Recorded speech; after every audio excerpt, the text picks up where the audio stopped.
The following program is brought to you by our Patreon supporters. You can request podcast topics, enjoy exclusive RPG and video content, and more. Even just $1 a month gets you gameplay episodes a week early and makes you officially cool. Just like our Trash Elite, a guy from Ohio, and Rob, Kitty Holbrook, DG, Thomas Austin Jr., Passion Killer 711, Drake Starstorm, and Destrucity KTL. Greetings and salutations, I am Eric J. Chucky, joined as always by The Boy. Hello. This is the Two Nerds Podcast, and today we're talking about some weird shit. The short version is, a year or so ago, myself, my dear friend The Boy here, and my girlfriend were watching a series of old cartoon intros. Theme music, that is to say, and, you know, if there's any narration. And she wrote down a few that sounded interesting. And we were going to see Thunderbolts, but I didn't want to.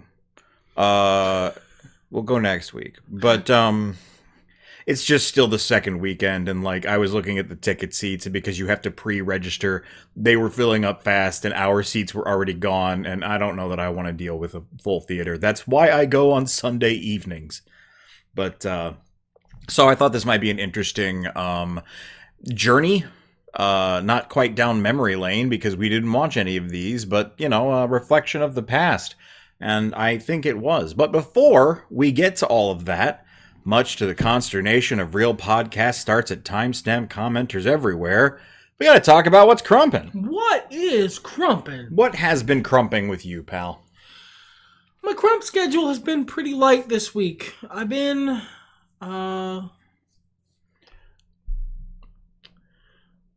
playing Oblivion.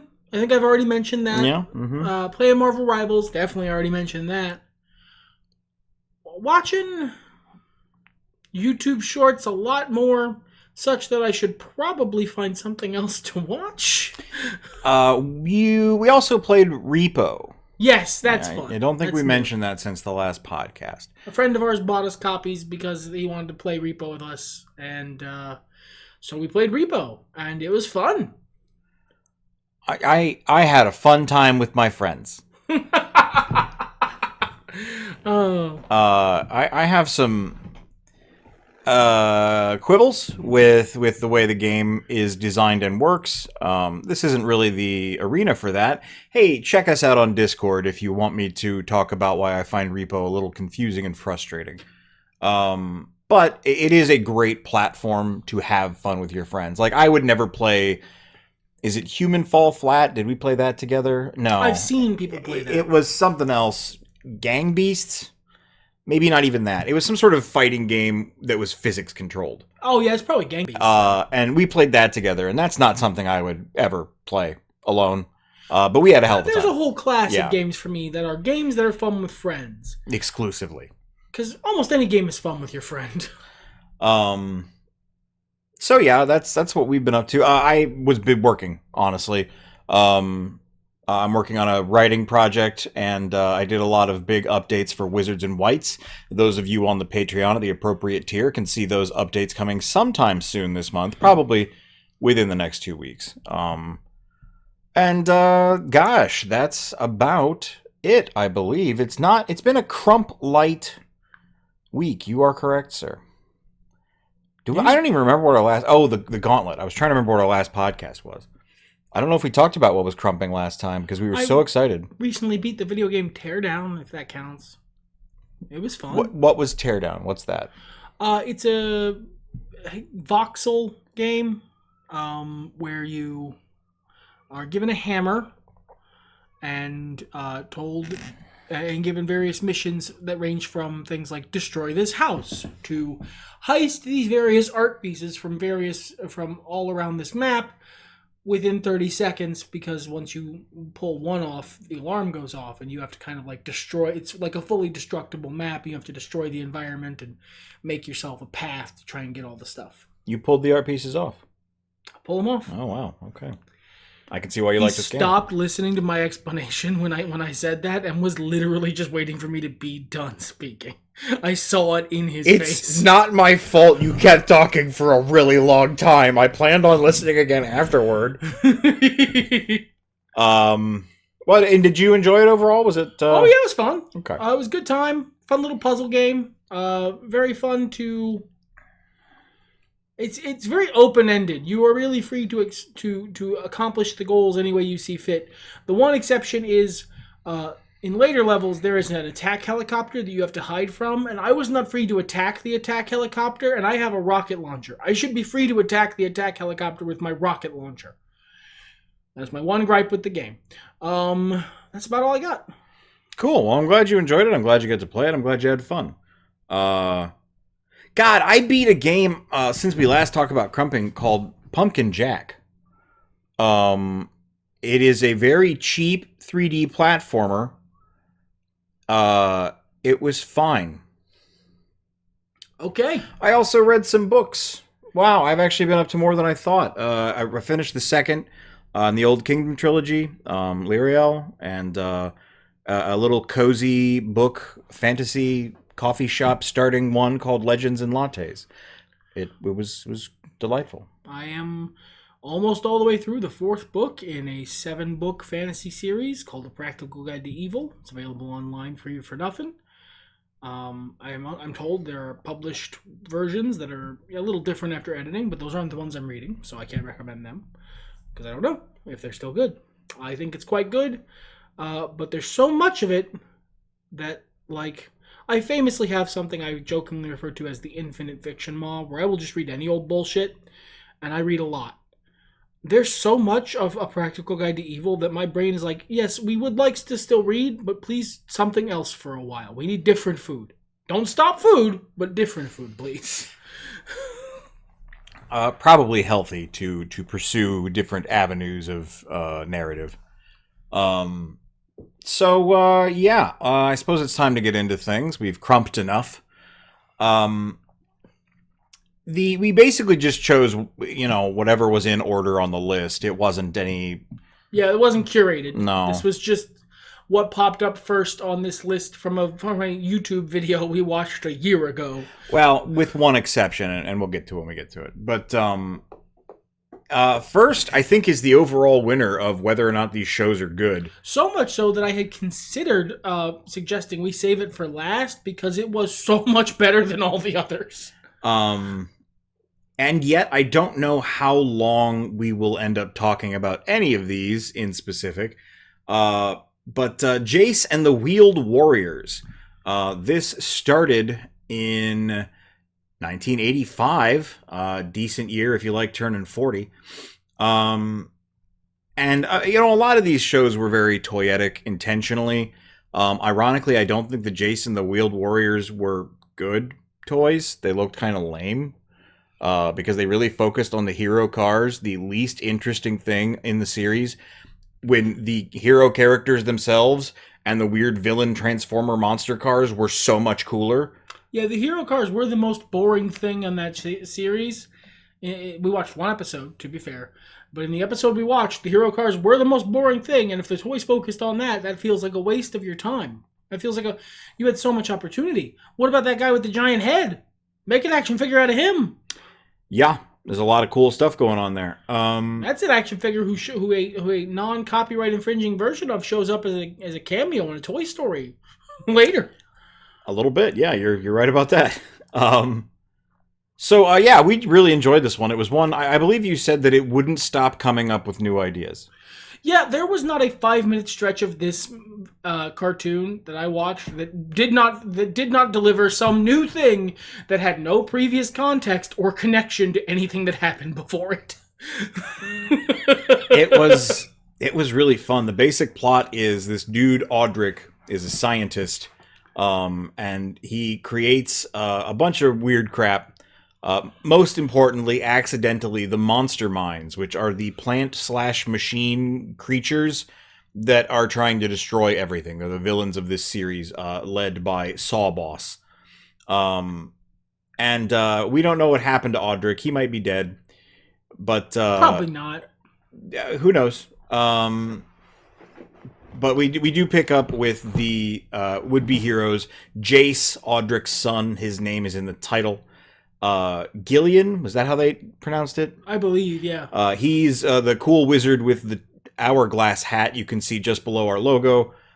Flora, who is next to him, a young girl made of plants who can speak telepathically with animals and plants and humans. Un, who is a cute little robot squire with a magic lance that's definitely magical. And they meet later Herc Storm Sailor, who is definitely not Han Solo. And he's very cool. This whole cast, except for Jayce, is really entertaining. Jayce has such peak Cyclops energy. Like, he is so fucking boring and replaceable and clearly designed for the little boys this cartoon was made for to project themselves onto. But everyone around him is a fucking Chad. Everyone around him is so cool and quirky and fun and interesting. Yeah, I have to agree with that. Like, I kept expecting something really annoying to happen or one of the characters to be really insufferable, but no, Un is like, what's the little fucking hat wizard from the He-Man show? Orko, thank you. Un is extremely Orko-coded, but what if Orko wasn't annoying? Yeah, absolutely. He's fun, he's kind of cowardly, he's cute, he's got a good voice, which I guess changes a lot through the series, so maybe starting with the next episode, it stops being good. But first episode, Un, that's great. Yeah. He's adorable and fun, and he brings lighthearted energy to the cartoon, which otherwise has like a wacky but seriously treated premise. The visuals are so incredible too. The whole thing's actually kind of pretty. Like, for an 80s cartoon, it's very interesting looking, and it's got a fun mashup of, like, wild fantasy concepts and Star Wars. So, the cartoons I grew up on were either Disney animated, where they had a bigger budget and could afford to do better things, Ninja Turtles, of course, or were, like, really old 60s and 70s cartoons, Hanna-Barbera and stuff like that. That the quality wasn't great. So when I think of my childhood and cartoons from my childhood, I don't think of the animation being good. No, I grew up on 90s cartoons more so. I'm a little younger than you. And so I think of the animation style in most 80s cartoons as, oh shit, that's old cartoon. That's old cartoon. I'm starting to think, especially after everything we watched here, that was not standard and not even necessarily accurate. Now, there were obviously cartoons with cheaper animation, but like a lot of the visuals here, first of all, those gorgeous 1980s weird sci-fi fantasy planetscapes were spectacular. And the starship and they knew how to greeble stuff back then, man. It was really good, and the character designs are unique enough to make you go, what the fuck is that? But also understandable enough that you're not having a hard time reading what's happening. Like Gillian, you may notice, has a big bow / hourglass on the back of his head that is a hat / headband. It is wacky and ridiculous, and nonetheless makes it does not detract from the fact that he is clearly Gandalf. He's the coolest wizard. He's Merlin from the Sword and the Stone. He's awesome. This guy is the best character in the show. I have a hard time arguing with that. He is great. Gillian is. If I continue to watch this show, it would be exclusively for Gillian and Herc. Yeah, there's an exchange when Herc first.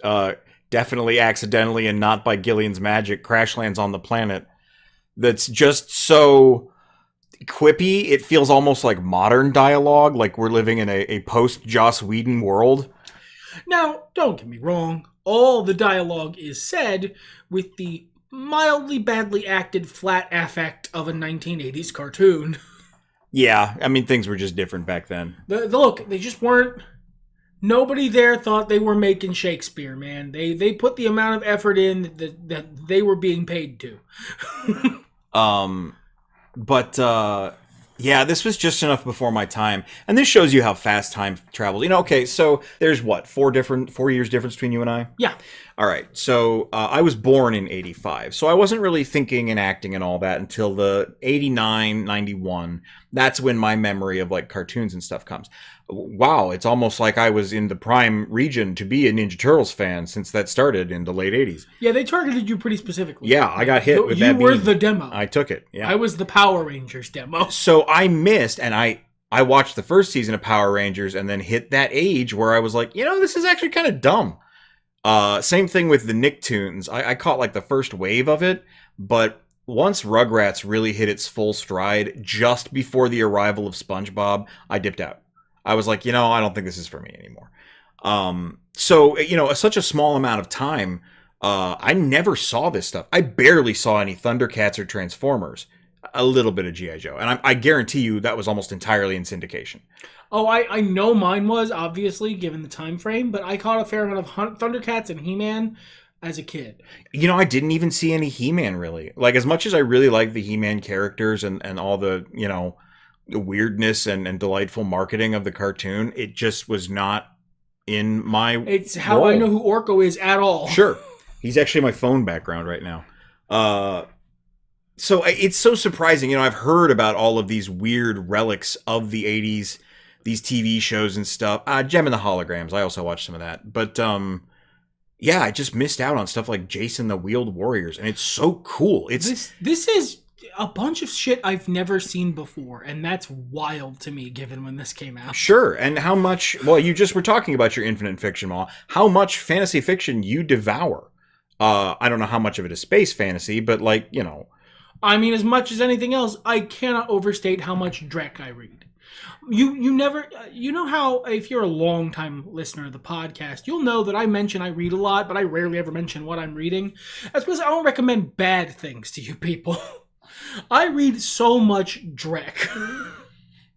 Yeah, I understand. I think our viewer base, listener base can also kind of relate to, kind of like a guilty pleasure, even though I don't like that phrase. But I would never sit down and say, oh, you should try out this game I've been playing. It's called Crush Crush. I haven't played that in years, but I wouldn't recommend that to somebody unless we were having a very specific conversation beforehand. Yeah, mine isn't that kind of not recommending. That's a very specific vibe. Well, look, okay. All things considered, the writing is really, really cute. It's very clever, okay? I'm not saying I played it for the articles, because I didn't, but, the articles helped. And speaking of which, in Jayce and the Wheeled Warriors, like you said, all these new concepts that came up with, all these awesome fantasy ideas, it really just felt like they, in the pitch meeting for this, in the design, the creation of this, they just said, fuck it. To everything. Yeah, put it in the show. Yeah, they're plant monsters. Well, they make plant trucks. They transform from plant monsters to plant trucks. Then the regular trucks, they fight the plant trucks. This guy's, the hero's vehicle's a backhoe. He's just a backhoe, just a regular backhoe. And we're going to space it up a little bit, and he's the hero. That's his thing. Yeah, that's all right. That's the central pitch. Cool. What if there was a wizard? What? Yeah, like a full-on Merlin wizard. This is a sci-fi series. Yeah, sure, he does spaceships too. Like that. That is the pitch meeting for Jason and the... It's yes and. I don't think anybody said no at any point in there. This was really fun. I will definitely be watching more of it with my girlfriend. And you're welcome to join in as well. I don't know how long it'll go, but this was really a great show to sit down and absorb. Now on to all of the rest of the less good shit. All right. I think this follows like sort of a dip, like a roller coaster. You start at the top of the hill and oh no, I'm out of the bottom. Oh, a little hill, and then you kind of plateau back where you get off the ride. BraveStarr, which I've been hearing about for most of my life as being this absurd little piece of 80s nonsense. This one was from 87. It is. That is exactly a correct way to summarize BraveStarr. I did not expect it to be as evocative of the weirder miscellany Hanna-Barbera universe as it is. There was a lot more Hanna-Barbera, like, Droopy Dog, Quick Draw McGraw DNA in BraveStarr than I expected. Well, and I'm thinking of, like, what was the wolf guy's name? Wendell Wolf or something? I honestly think there were, like, three of them. Yeah, like, basically everyone except BraveStarr. BraveStarr is from a different cartoon universe than the rest of this cartoon. And that's kind of why I like it. Because it really reads like they took, one of those kind of edgy late 80s, early 90s, even mid 90s action shows with nothing plots. And we're like, okay, you hero of this show, let's say for the sake of argument, Lorenzo Lamas of Renegade, you are going to be fighting this, what was it, Pete Opotamus? Yeah. You're going to be fighting the bad guys from one of the cartoons we're watching later. Yeah. And you're going to treat them as serious criminals who deserve jail time. And we're going to cut from you, look at him, you can see him, serious, cool-looking motherfucker BraveStarr, to what can only be described as a surly mop. Yeah. And you're going to be like, you're a criminal. You are violating the rules of society, and you deserve to serve time in prison. Now, BraveStarr is Native American, so as was the style at the time, he can go all manimal and channel the powers of animal spirits and get superpowers briefly. And he has an old shaman that he visits who raised him and shares with him life advice. And look, I had to do research about this because I'm going to be talking about this on the internet, and I know I'm a little edgy, but there are parts I try and be respectful. Native Americans fucking love BraveStarr. Yeah. they love this shit. I struggled to find someone in any Native American post online. I didn't go ask people. I only had a day. And I wasn't gonna anyway. I'm gonna be real with you. I'm not doing that. I struggled to find someone who was like, well, it's problematic because X or Y reason. They were all like, yeah, it's a little corny, but fucking BraveStarr rule. BraveStarr does rule. I kind of, in the Power Rangers vein, I kind of like that he's got these goofy ass villains. Like how Rita would make her weird monsters. Yeah, like Goldar isn't like, he's not super threatening. Goldar is the most serious of all of those villains. And he's goofy. Usually it's like, the Rangers are having a problem with getting to school on time. Fucking clock monster. And that's her threat. Rita really just, it's a first idea off the page sort of villainy from Rita Repulsa. Rita's building monsters for Jayce and the Wheeled Warriors and shooting them at BraveStarr. The animation here is not as good all of the time. Oh, okay. Now we have to talk about the real star of the show. The real fucking star of the show. BraveStarr has a normal horse who can talk. That is abnormal, I admit, but it's just a horse who magically transforms into a Bara furry horse. 3030 is a smoke show. I don't care who knows it. The animators certainly did. 3030 is a clean name, by the way. That's very clever. It's good. But White is of the opinion that this horse is very attractive. So is whoever was in charge of animating 3030. 3030 is animated on different animation frames than everyone else in the show. 3030, I genuinely think might be on like 2s compared to the rest of the show's 3s sort of thing. Yeah. He's so much better animated than everything else. I would say the person who drew him was drawing him with one hand, but there's too much skill involved. They had to be going hands-free and enlightened. It's not as good as the first episode of Jayce and the Wheeled Warriors, but I will personally be watching the rest of fucking BraveStarr. You fucking go forth and sin no more. It was a little dry for me. It's the perfect second monitor fodder. I watched a year or so ago, I rewatched all of Captain N, and it's perfect second monitor. You know what, that's fair. The thing I put on my second monitor is depressing real world news shit. Maybe I should do better. Maybe I should do shit like watch BraveStarr. BraveStarr takes place in the space system, the solar system of New Texas. Yes, you're fucking it up. I'm fucking it up, fucking dude. it up. Okay. We didn't see Tex Hex, who is BraveStarr's main antagonist. He's not in the first episode. I gather there was a movie. Yeah, that seems right. That might have come first, but God, if the whatever. movie's on better animation than the series, I quail before the might of 30-30 in the movie. Someone's going to be quailing. Ulysses 31. Boy, howdy, was this one not a winner? No. It's an adaptation of the Greek myth of Ulysses. This is just your standard operating Odyssey. This time we're in space.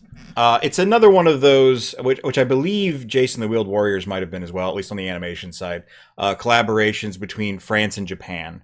You can tell. Yeah, you really can. And I've seen so many review videos of old French-Japan collaboration anime that I'm starting to just be able to see it. Like, it's one of them's. The blue ladies really give it away. Just the shapes of the faces and everything. Yeah, there's blue aliens in this, and if you didn't catch it before then, when the blue aliens show up, you go, oh, this is one of them. And if you don't know what I'm talking about, listener, take a look at the face of Inspector Gadget and Lupin the Third. You can tell. You can tell. There's a specific thing they do.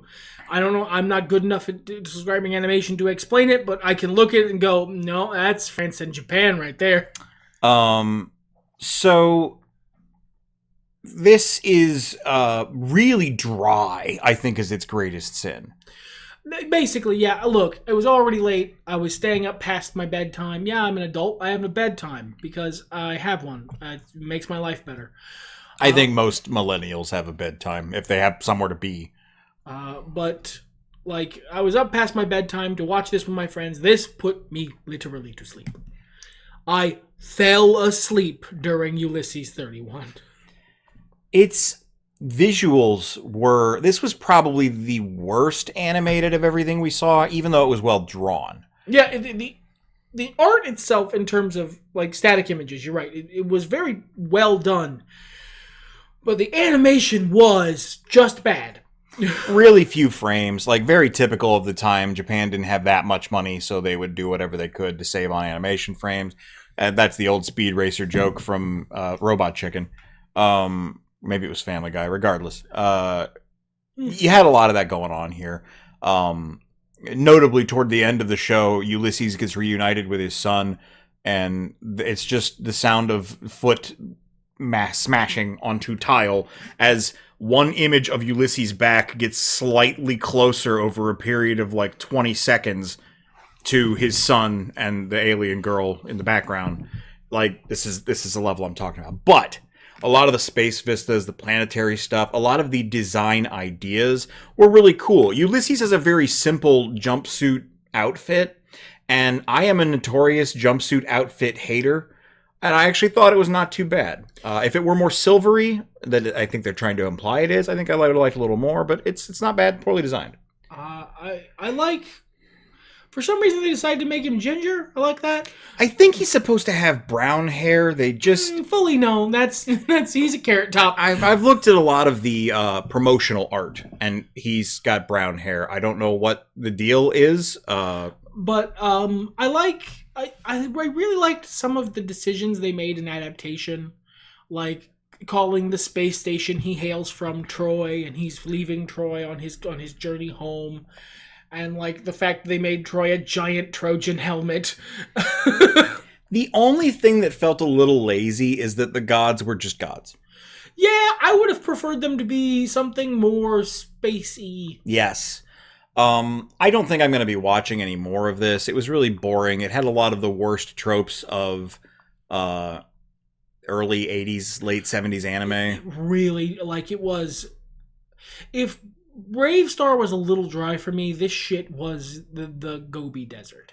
This was not... No. This was not something I'm going to keep watching. And there was a fight with a bunch of cyclopes that was kind of boring.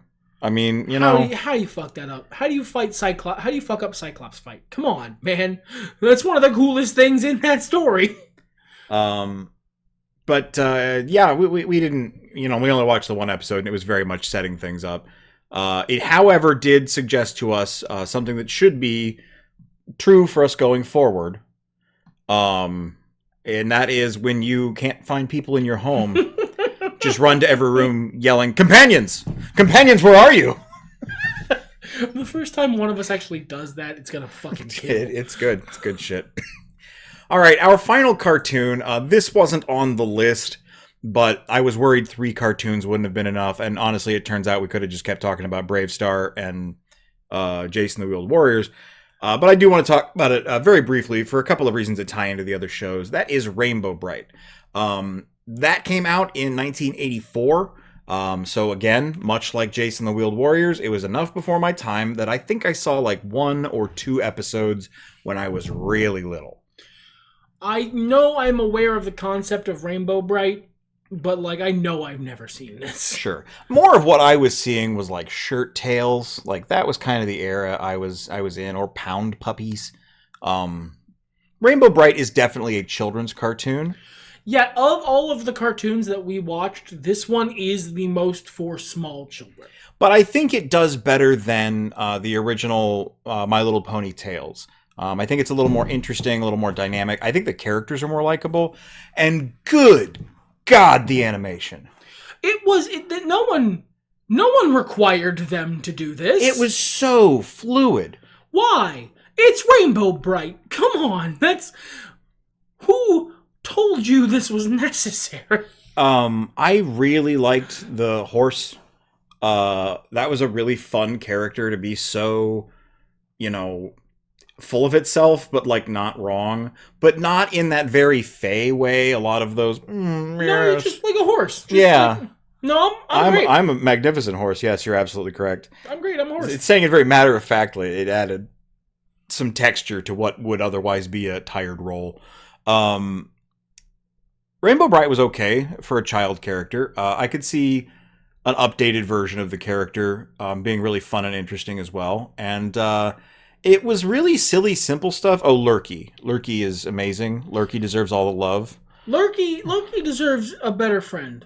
That is also true. But yeah. I mean, honestly, in your simple villain design, giving your what is obviously the main antagonist, a nice person who they can just be an unmitigated asshole to, it helps establish their heel cred. So I commend the show on that. I did not like the little gray man more because he was mean to Lurky. Murky is the little gray man, for the record. That makes sense.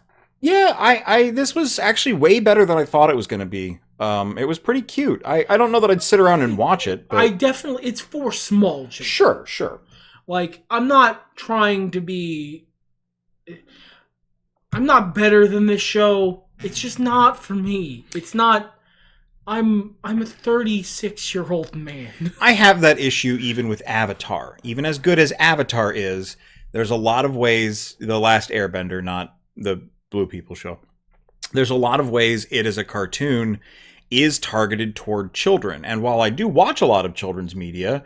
or media intended for children or families, there are specific things Avatar does that drives me nuts. Now, they're different from what Rainbow Brite does. This was aimed at, toddlers and up in the 80s, not, a very refined and well-written TV show. But it still has some of those hallmarks, and I have difficulty enjoying it and its ilk because those creators have gone on to make a lot of different shows that still have some of that stank on them, let's say, because of it. And there's nothing wrong with that. I'm just a different person. This isn't for me necessarily. But I was surprised that I could sit down for 22 minutes and kind of enjoy an episode of Rainbow Brite. And more so, I went to check because I was like, this has got to be pilot syndrome, right? The only reason the show looks this good is because it's the first episode. Hell no. I went to a random episode toward the end of the season. Clicked it. Same quality of animation. I have to assume it's the same for, if not BraveStarr, 3030 and Jayce and the Wheeled Warriors, which also had some really good animation. So yeah, I kind of want to explore this further. I don't know if we will on the podcast, but It's interesting how many old cartoons were better than I ever expected them to be. Yeah, you just never can tell what's going to stick around in pop culture, you know? Do you have any final thoughts moving away from this little adventure into the era of my birth? I'm happy for you in BraveStarr. I'm happy for you in 3030. Thank you. It's not BraveStarr. Be happy for me in 3030. We will be wed.